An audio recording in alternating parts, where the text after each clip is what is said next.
अस्सलाम वालेकुम। कैसे हैं आप सब? उम्मीद है सब ठीक होंगे। इस पार्ट में मैं आपको कटिंग और स्टिचिंग का बताऊंगी। मैं पेपर पे कटिंग करने का बताऊंगी। ये शर्ट का फ्रंट पार्ट है और ये शर्ट का बैक पार्ट। फ्रंट को हमेशा ऊपर रखते हैं और बैक को नीचे। मैंने पहले से मेयरिंग की हुई है, इससे बहुत आसानी रहती है कटिंग करने में। ये शर्ट का फ्रंट पार्ट है और ये लोअर पार्ट है, और जो ओपन साइड होती है उसे अपनी तरफ रखते हैं। तो अपर पार्ट से क्रॉस बैक लेना स्टार्ट करते हैं। मैं यहाँ पे 8 इंच ले रही हूँ क्रॉस बैक। आप जितना हो उतना ही लें। अब जितना हमने क्रॉस बैक लिया है उससे हाफ इंच हमने नीचे आर्म होल की लेंथ लेनी है, मीन्स 8.5। सीधी लाइन लगा देनी है हमने उसकी और मार्किंग कर लेनी है। उसके बाद हमने चेस्ट का माप लेना है। मैं यहाँ पे 10.5 ले रही हूँ। अब आपने अपनी नेक लाइन को पॉइंट आउट कर लेना है कि वो आपकी कितनी है। उसकी लेंथ और चौड़ाई दोनों पे मार्किंग कर लेनी है। अब आर्म होल की हमने जो लेंथ ली थी उसमें से हाफ इंच को कम कर देंगे और नेक लाइन के पॉइंट के साथ इसको मिला देंगे।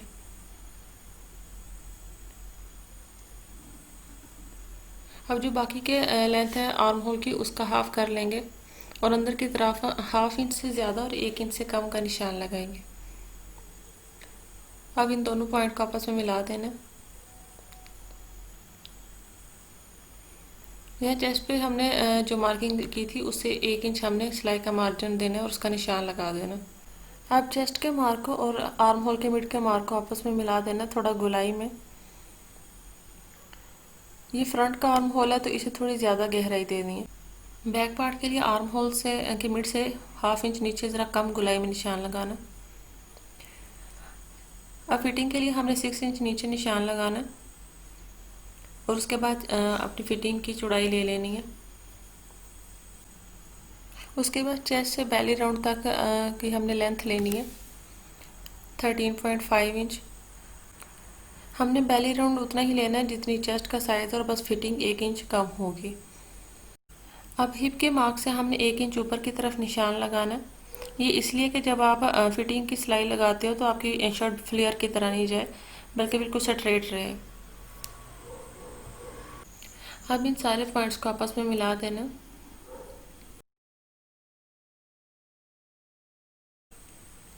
अब जैसे हमने चेस्ट पे सिलाई का मार्जिन दिया था वैसे फिटिंग पर बेली राउंड पे देना और उन पॉइंट्स को आपस में मिला देना।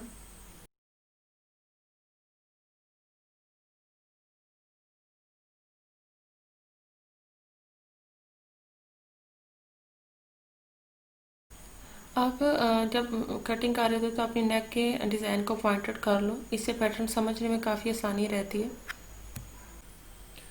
सबसे पहले हमने बैक पार्ट की मार्किंग को काटना है और उसके बाद फ्रंट पार्ट के आर्म होल और उसके नेक की कटिंग करनी है।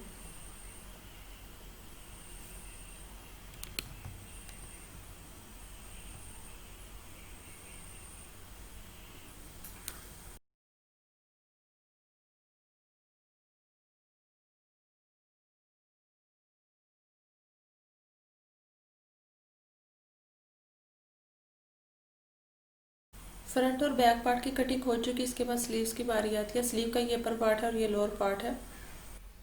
स्लीव्स के लिए हमने जितनी आर्म होल की लेंथ ली थी उतनी ही हमने यहाँ पे इसकी चौड़ाई लेनी है, वो अपर पार्ट से 3 इंच नीचे, और 1 इंच हमने सिलाई का मार्जिन दे देना। अब इन दोनों पॉइंट्स को आपस में मिला देना कि जो हमने लाइन लगाई है इसका हमने हाफ कर लेना। अब ये जो दोनों पार्ट है इनका भी हमने हाफ हाफ पॉइंट करना है।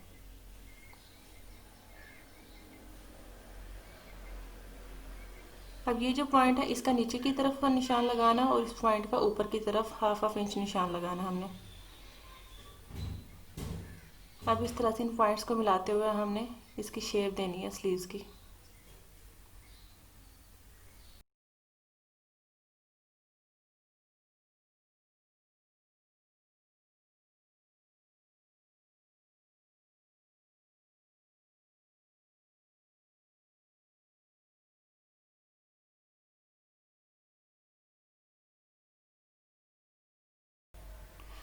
यहाँ स्लीव्स की चौड़ाई कम आ रही थी तो मैंने साइड पे कपड़ा डाल दिया।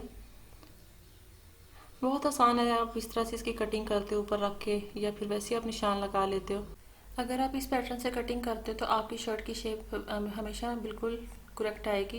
ये बिल्कुल एक जैसी होगी, आप जितनी बार भी काटोगे आपकी बिल्कुल सेम आएगी।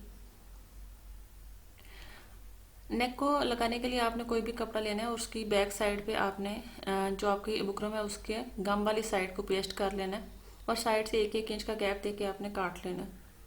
ये सबसे आसान तरीका है नेक को लगाने का। अब इसकी जो साइड है इनको फोल्ड करके आपने यहाँ पे सिलाई लगा देनी है। नेक को शर्ट पे पेस्ट करने के लिए आपने शर्ट की सीधी साइड पे नेक को उल्टा करके रखना है और इसके यहाँ पे सिलाई लगा देनी है। और अगर आपको लगता है कि आप बिल्कुल फिक्स नहीं कर पाओगे तो आप किसी भी पिन से इसको पिन अप करके सिलाई लगा लें। अब आधा इंच का गैप देके आपने इसको काट लेना है, बीच में छोटे छोटे से कट लगा लेने। अब हमें शोल्डर और फिटिंग की सिलाई लगानी है और उसके बाद बैक नेक का पार्ट काटना है। फ्रंट नेक बन चुका है, अब हम इसका बैक नेक बनाएंगे। मैंने बोट शेप नेक बनाया है तो मैं इसकी बैक की लेंथ भी सेम रखूँगी। बैक नेक को बनाने के दो सबसे आसान तरीके ये हैं कि जो आपने बैक नेक से आप कटिंग में पार्ट आपने काटा है उसी को किसी कपड़े पे पेस्ट करके उसकी पट्टी बना लें या फिर कोई रेबदार पट्टी यूज़ कर लें। आपने इसको इस तरह से रखना है ऊपर और यहाँ शोल्डर से सिलाई लगाते हुए आपने नीचे की तरफ सिलाई लगानी है।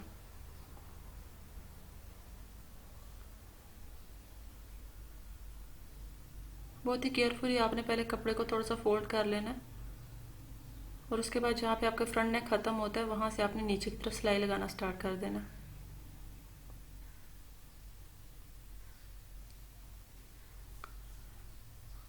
और इसी तरह से लगाते जाना और एंड पार्ट को भी जिस तरह से हमने स्टार्ट में किया था वैसे इसको एंड पे भी करना है।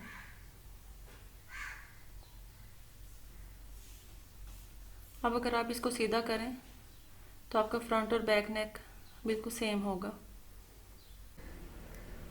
स्लीव्स को लगाने के लिए आपने इसके लोअर पार्ट पर इसकी साइड से पहले सिलाई लगा देनी है। अब आपने शर्ट को उल्टा रखना है और स्लीव्स को सीधा रख के इस तरह से स्लीव को शर्ट के अंदर रखना है और इसकी ये जो दो जॉइंट्स इनको साइड पे करके आपने सिलाई लगा देनी है ऑल राउंड। आपकी शर्ट के ऊपर पार्ट की कटिंग और स्टिचिंग हो चुकी है। नीचे का पार्ट आपने इसको डबल फोल्ड करके सिलाई लगा देनी है और आपकी शर्ट कंप्लीट है। आई रियली होप कि आप इस पैटर्न को समझ सको और अपने कपड़े को सिलाई कर सको। अल्लाह हाफिज़।